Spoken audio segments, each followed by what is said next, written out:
is on the document number 5532, which is the sponsorship evaluation and relationship questionnaire. So as usual, you should log into your account and let's go to 5533, if I'm right, 32, okay, which is this one, and let's download it. So as usual, you will get this message, and what you have to do is download it to your desktop, save, and then open it. Okay, double click, it will open in your PDF. In this case, of course, this is another instance where you have to fill this form and you will have to take a printout of it. Then both the primary applicant and the sponsor have to sign this. After signing, you have to scan this and upload it to the portal. Okay, you have to upload it. This application or this form, it needs to be filled by both the sponsor and principal applicant. What we will do is, now let's make some space to keep notes of the important information. Okay, so cells down. This.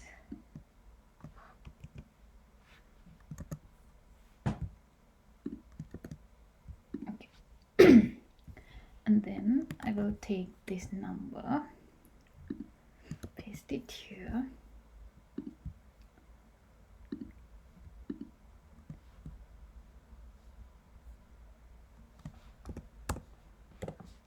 Okay. Cool. This form has few parts, mainly 3 parts. This area, the part A, is to be filled by the sponsor. Then let's move on to the part B. So at this point, the sponsor's area comes to an end by signing. Then the part B, this is to be filled by the principal applicant. Okay, in this case by Christina, who is outside Canada. Then she needs to sign here. This part C is the final section, to be filled by the sponsor and the principal applicant, because this has personal details that are relevant to their relationship. Okay, once you fill that, you will come to this part where the sponsor will have to sign here and the applicant, principal applicant, will also have to sign here. So now what we can do is we can start filling this form. Okay, let me try and bring both the Excel and this together. Okay, because this has important information. Okay, let me try to minimize this.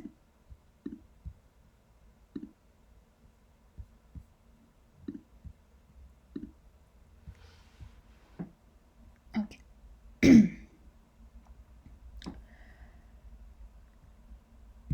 Let's start filling this based on the information on this Excel.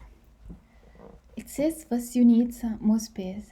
If you need more space for any of the questions, please use another sheet and write the part and question number. Okay, so you can attach it under other attachments, and you can provide that information you're not able to provide here. So let's start doing this form. Personal information about the sponsor: family name, based on this, sponsor's family name is Pereira. Note, in this one we have decided to do it in capital, so we are going to use the same format.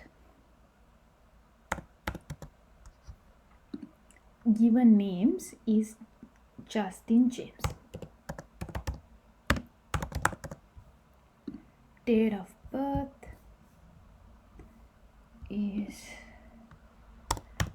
1985 0115. Client ID, if you have a client ID, put it here. If you don't have it, leave it as it is. Okay, now we are going to move on to the next point, which is to be filled by the principal applicant. Surname is Gunalaka. Given names is Anne. Date of birth is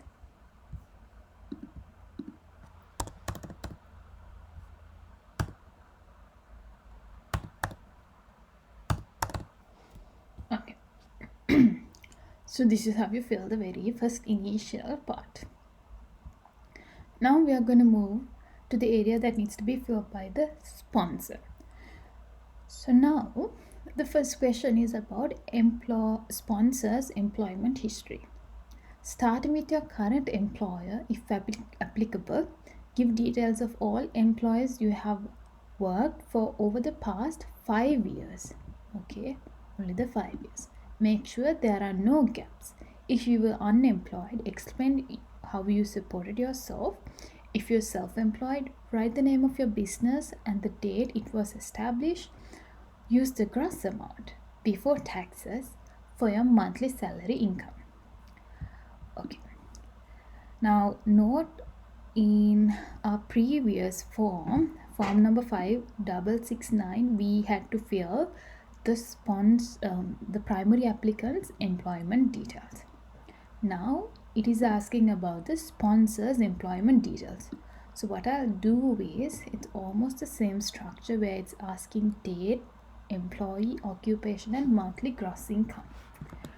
So what I'll do is, I'll make a small table here. From to date, employee name, give name, complete address and telephone number of each employer.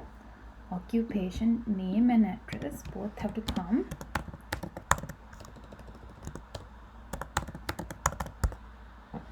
And then salary.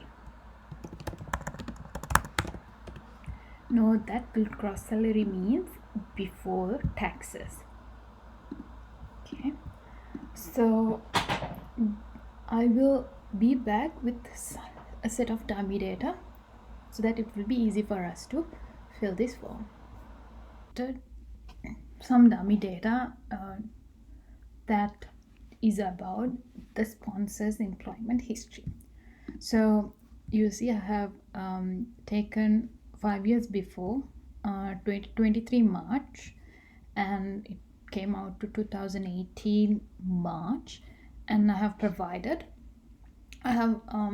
assumed that this sponsor had worked in 2 organizations, and you need to put the monthly salary. So these are the monthly salaries that person got. Okay, salary income, monthly gross salary income. And what we can do is, now we can fill it. Now make sure starting with your current employer. Okay, so this is the current employer because today is 2020 March, and what we will do is, let's enter it. Make sure you follow the same structure. May.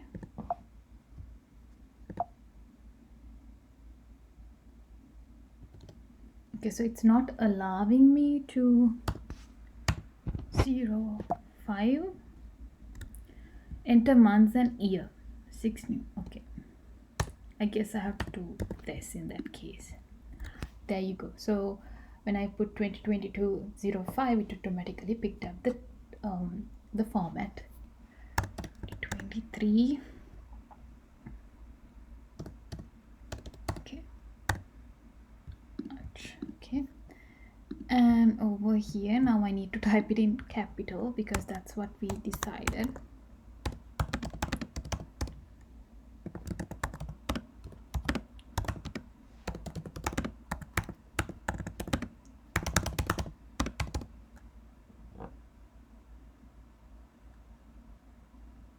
Okay.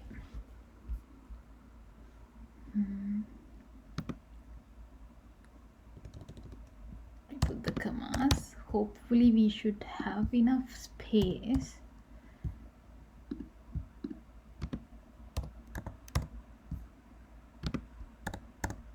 Yeah, it moved to the second line.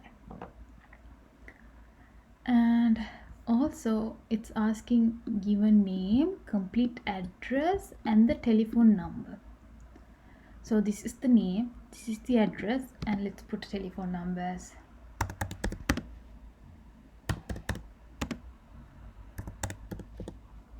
Okay, so I put CA as well, this, and I put a dot here so they would know that it's the phone number. And what I'll do is I will put +1 because it's the country code of Canada, and normally over here the phone number is going this format. Okay, this is he's a list earning 6,000 per month. Now let's move on to the second one, do it in the same way.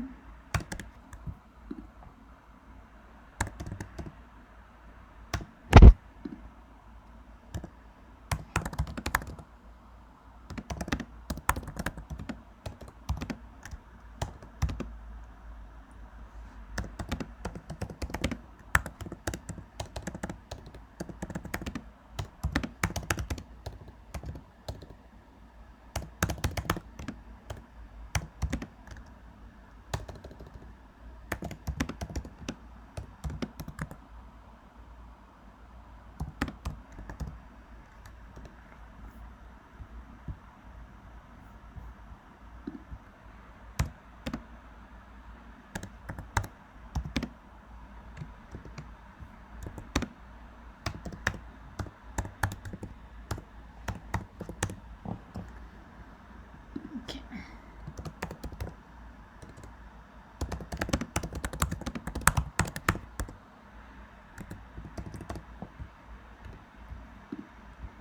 Okay, so now we have filled this. Other sponsorship. Have you sponsored in the past or are you currently sponsoring any of other members of a family in a different application? So in my case, my spouse was not sponsoring anyone and I was the first person ever to be sponsored through him. Then other financial dependencies, it's like mainly it's about give details of any other person who is financially dependent on you, whether they are living with you or not, and who is not already listed in the tables above. Okay, include previous spouses or partners and any children from past relationships. If it's relevant, go ahead and fill it. If it's not relevant, you can move on to the next one.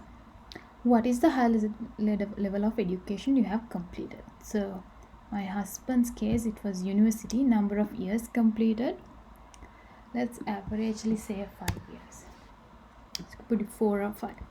If you have since it's asking for the highest level, if you have completed masters, go ahead and say postgrad studies. Address history. So in our case, let's assume this Justin, who is the sponsor, had been living in the same place for the past 5 years. So 5 years would be from 2018 March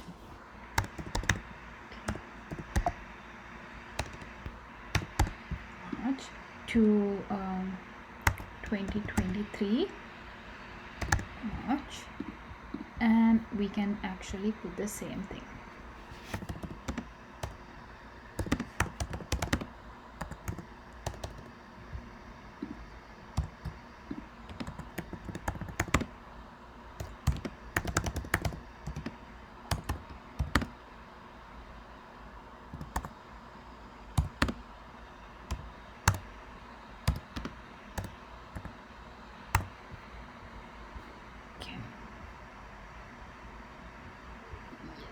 did put CA.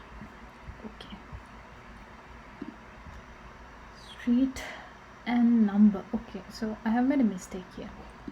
You can actually, there are fields. City is gonna be Toronto.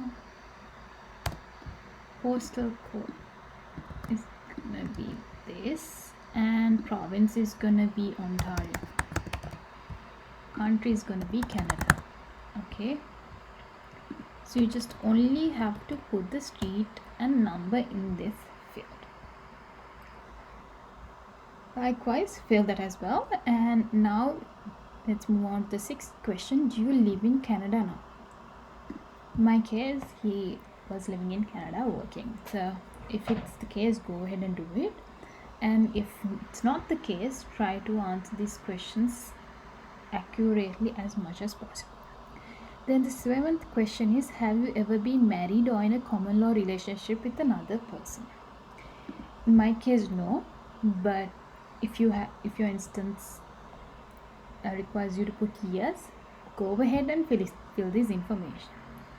Then I-8 is consent to disclose. If there is an investigation into marriage fraud about you, do you consent to Immigration, Refugee and Citizenship Canada and the Canada Border Service Agency releasing the results to your spouse or partner? So for this, we put yes, and my consent will stay valid until I revoke consent in writing to Immigration, Refugee and Citizenship Canada. It's basically saying that there is an investigation releasing the results to your spouse or partner. Results of that investigation. So once the sponsor completes this section, what that person can do is you can actually put today's date. What you have to do is actually fill this entire form and take the printout, and once the printout is taken, the sponsor can sign here and also put the date here. So that's about the part A. Now let's move on to the part B, which is the section that needs to be filled by the principal applicant. So first question is, before this relationship, were your spouse related to you in any way? Your sponsor was related to you, to a member of your family, your sponsor's family member was related to you or a member of your family. So in my case, there was no relationship, so I'm gonna say no. And then if yes, give their names and the relationship to your sponsor. So that needs to be filled if you have said no. The second question is, do you have any relatives, including aunties, uncles, cousins, living in Canada? If yes, give their full name, address and relationship to you. You do not have to list family members listed on the additional family information form. Okay, so in my case, I did not have any relatives, aunties, uncles, cousins in Canada, so that section was not, I did not have to fill that section. Moving on. Have you ever been married or in a common law relationship with another person? So in my case, I was not.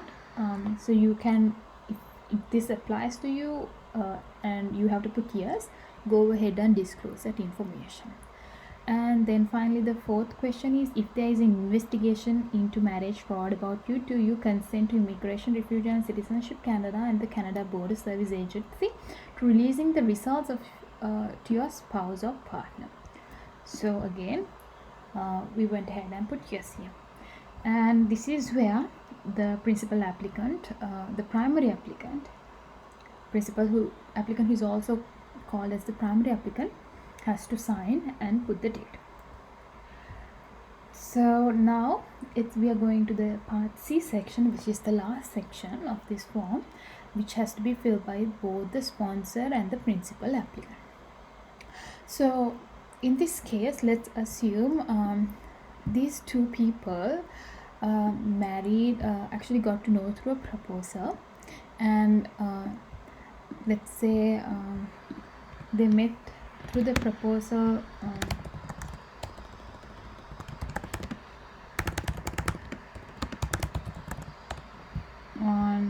let's say if they got married, let's say they got met each other on 2018 January 15th. Okay, this is when their parents introduced each other, and it could be in person. So let's put like that. Okay, what you have to do is, let's say in Sri Lankan context, what happens is that the potential husband would visit the primary, like the wife's house. So let's assume that in this case on 2018 January 15, the sponsor visited the primary applicant's house, okay, for the first time to meet him. So we'll put as 2018 January 15th, and for where you can say at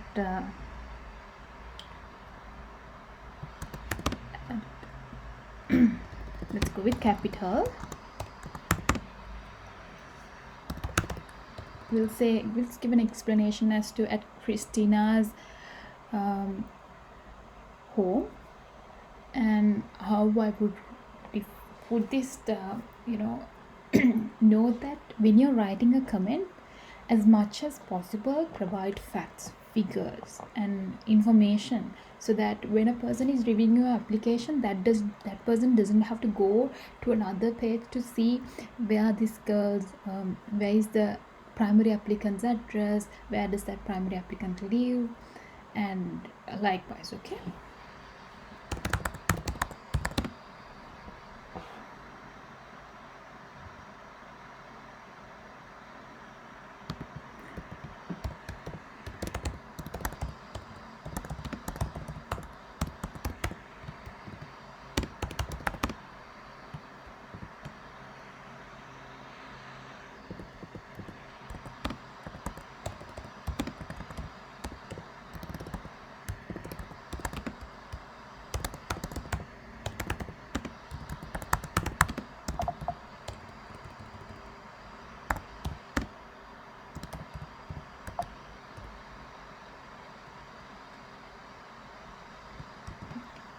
so I have said at Christina's home. Okay, and just after saying at Christina's, I said who is Christina, the principal applicant. Home, I gave the address. Okay, try to use, if it's hard to provide everything in terms of addresses, put the most important information. Okay, describe the circumstance of your first meetings. So let's say the sponsor's family visited, normally when you first go to see a potential bride, you go for tea or something. So you can say that the Justin, the sponsor's family, visited Christina's, the principal applicant's family for tea and for tea. Okay, so we'll say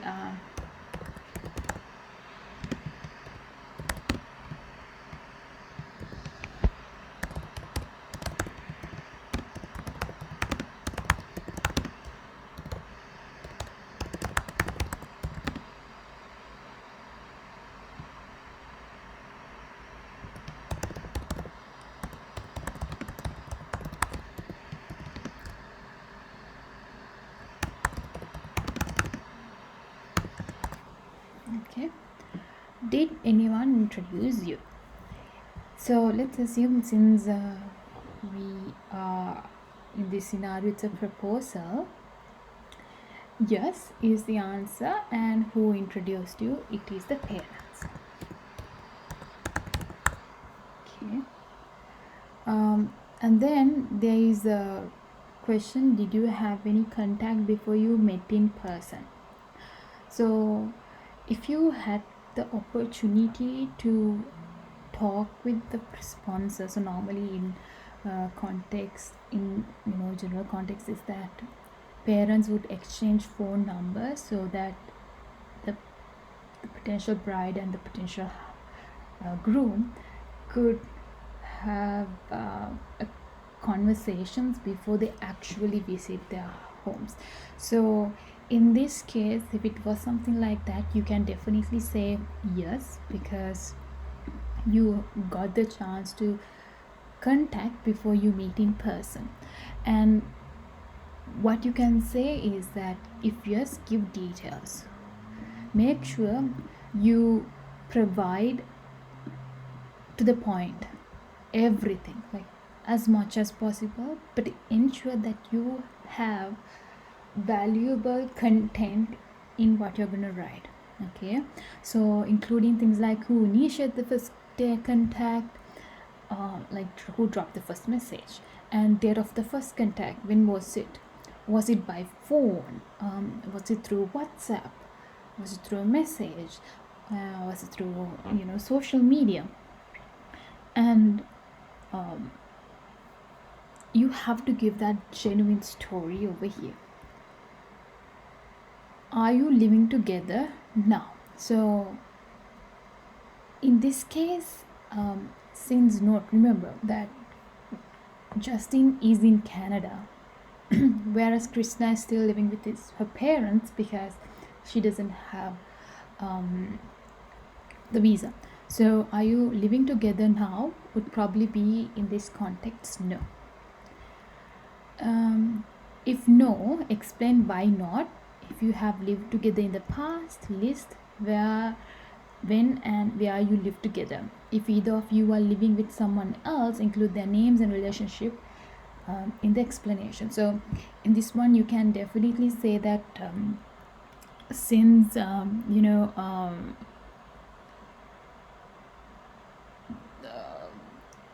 to these circumstances,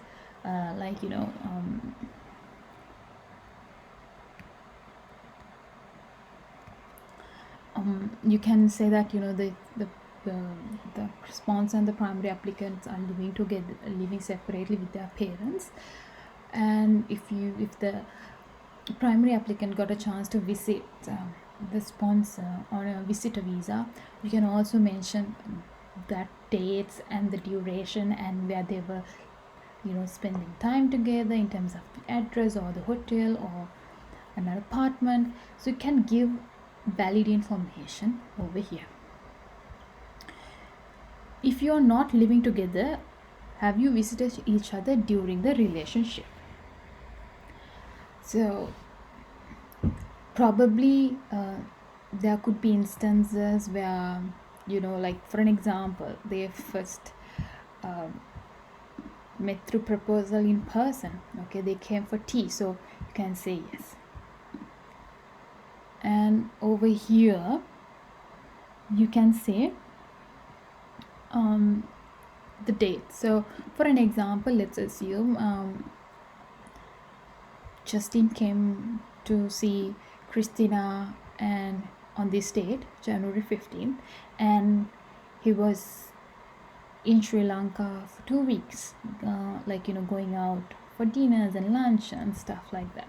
So you can say that, say he was here for 2 weeks, then it would be like from 2018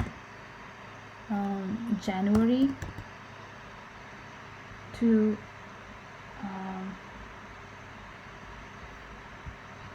it's only asking the month. Okay, so it's requesting the dates as well. So let's assume 15, from 15 till 2018 January 30th. Who traveled to visit whom? Let's in this case say that in this case Justin came to see Christina. So let's say Justin visited Christina in Sri Lanka. Okay, did you stay together at the same location? If yes, put yes. And where did you stay? You can can give a location. So for the moment, let's assume person was in this address. Okay, let me copy that address from here.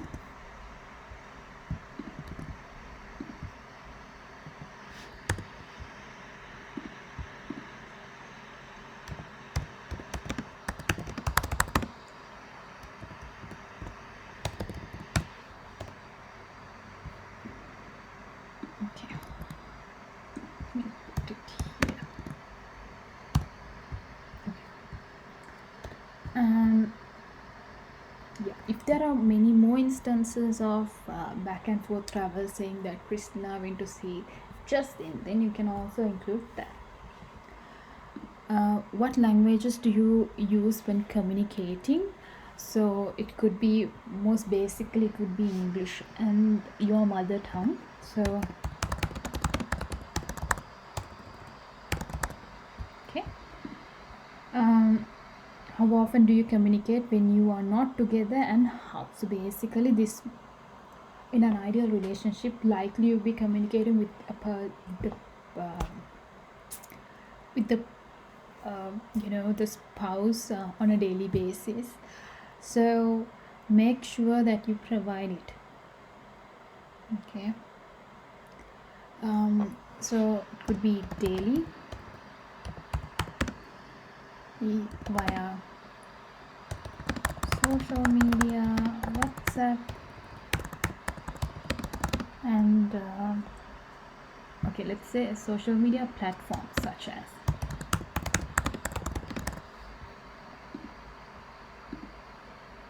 and let's say they use Google too.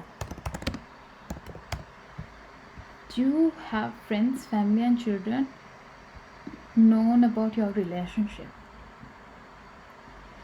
And definitely since this relationship is legit, there should be people who know about this marriage. Okay, and if you just give details, so over here you can include your parents, your family, friends who actually know about it. Okay, so family name, definitely we can put both the sponsors and spouses parents details because it's pretty obvious. So for an example, we can put the mother and the father of the primary applicant Christina. Family name is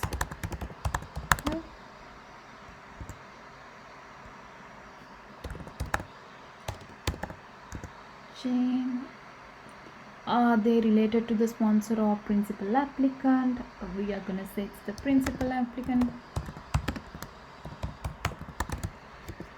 Relationship to or to sponsor or principal applicant. So this is the mother, and date they met, sponsor or primary applicant. So definitely this is the date Christina was born. So we'll put Christina's birth date.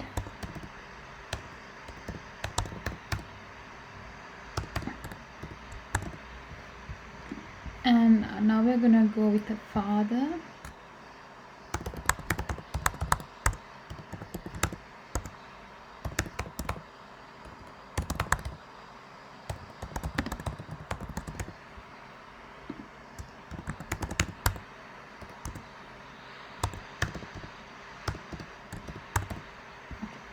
Then we can also go with the father's parents details. Okay, sorry, the sponsor's parents details.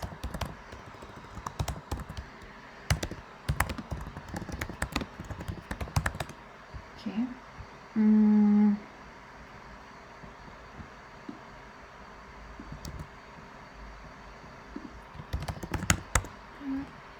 let's say it's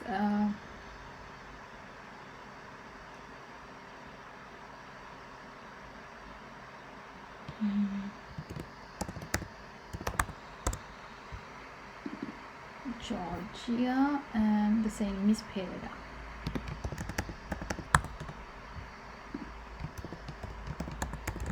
Is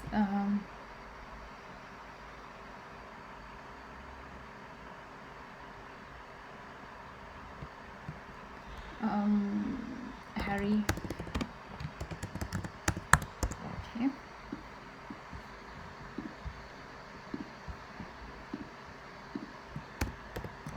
Okay. So over here, capital.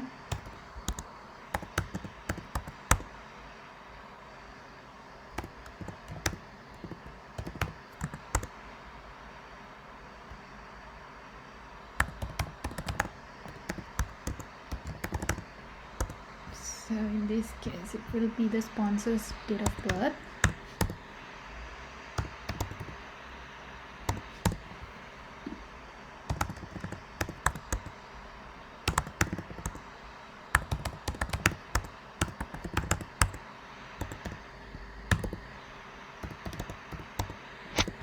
And let's say the sponsor has a sister.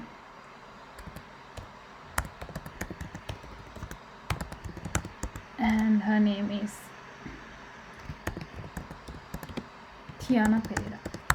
Okay.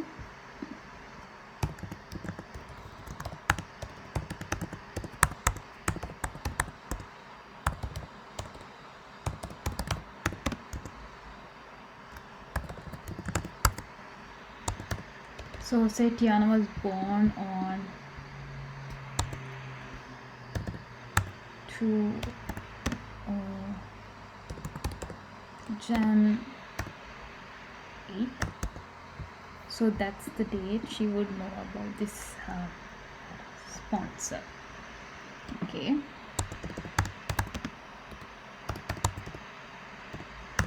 Okay, that way you fill it.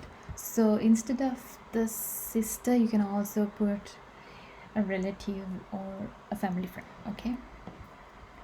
If you are married, answer A below. If not, go to question 9. Was your marriage arranged? Okay, so in this case, definitely, because we told that it was a proposal, this is an arranged marriage. Yes. If yes, describe how the marriage was arranged. So in this section you have to give how, when was it, if it was published on something, when was it published, what was the site it was published, and also then about the first point of communication between parents, and then exactly from every single starting point, like from the very single starting point to the point where it was actually well arranged, you have to explain it here. Okay, put facts and figures as much as possible. Were there formal ceremonies or events to recognize or celebrate the relationship? So this was definitely yes, because there was a wedding. Also there could be an engagement, also and the registration. So first of all, you can start from arranging the marriage, the date it was arranged, and then maybe you got blessings from people, you can put those dates, and then the registration, and then the wedding ceremony. Okay, so now we know the that they're legally married on this date. But let me try to add some more information, like registration.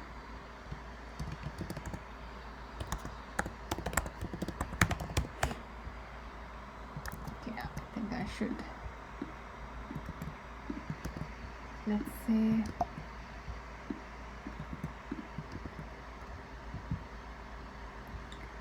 so don't quote me on these numbers, but what I can do is assume the registration happened on the 5th. Okay,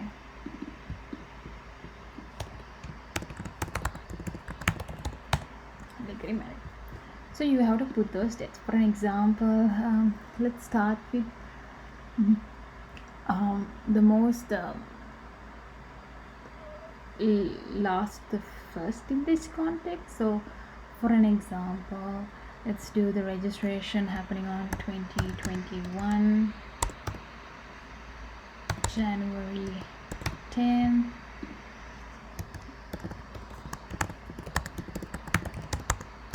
Location, let's say it was at a hotel.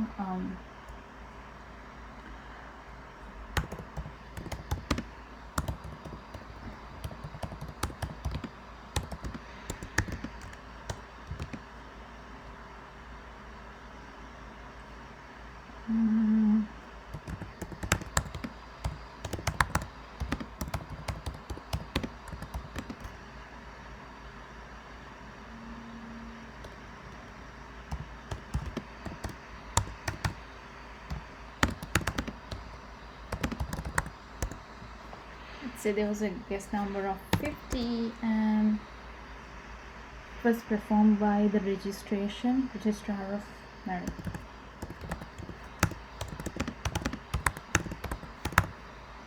Okay, and then on this date,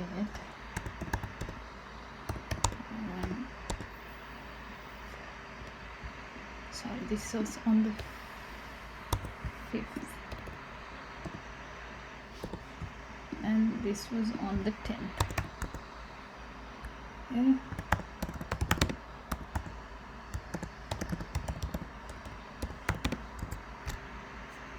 It was as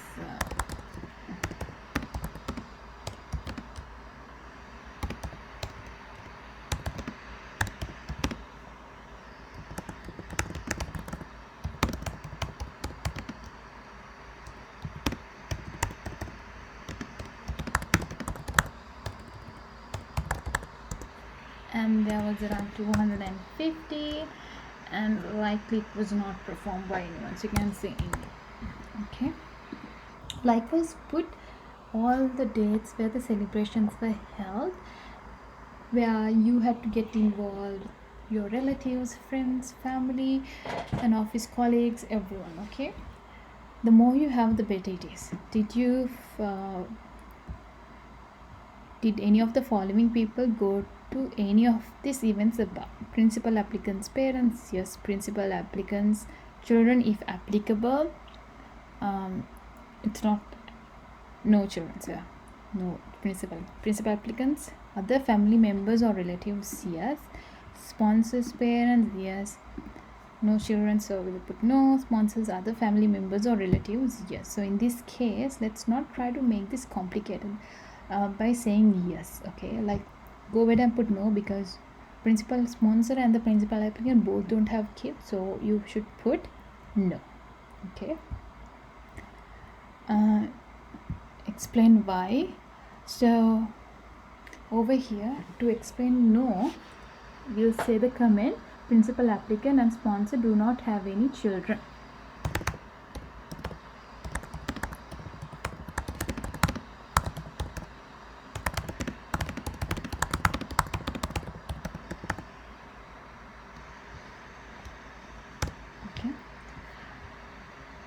Either of you pregnant? So in this case it was not the case, but if you are, you can put the date, and if there are more information you wish to share to support your relationship, you can provide here. You can go further here, like you can include documents about wedding pictures and a lot of information. Probably I will talk about what could be included here when you're doing the attachment. These essay type questions that you come across, put as much as possible facts, figures, and legit information. Don't try to just escape by giving a simple explanation. Make it provide supporting reference. So most of the documents here under other photos are actually references that I have used, like proof that I have used. So make sure that you provide a lot of facts and figures and if you have bills, if you have pictures, if you have anything, make sure you include in this application. Simply just don't skip over questions and provide basic answers. Okay. And once this section is done, you now come to the end of this form where you can print this and you can sign on the part A, part B, and also part C has requires both the sponsors and primary applicant signatures. And what you can do is you can scan it and then upload it here. Okay, so this was a bit of a challenging one because it's asking a lot of personal relationship related questions, especially in the part C. What I can recommend is, as much as possible, provide facts, figures, talk about events you all had that involved a lot of outsiders, and pictures taken, things like that. Okay, so I think we have been able to complete this section as well. And what we will be doing next in our next upcoming videos is that we will go through the part B of our checklist. Okay, so thank you for going through my videos, and let's meet in the next video. Bye.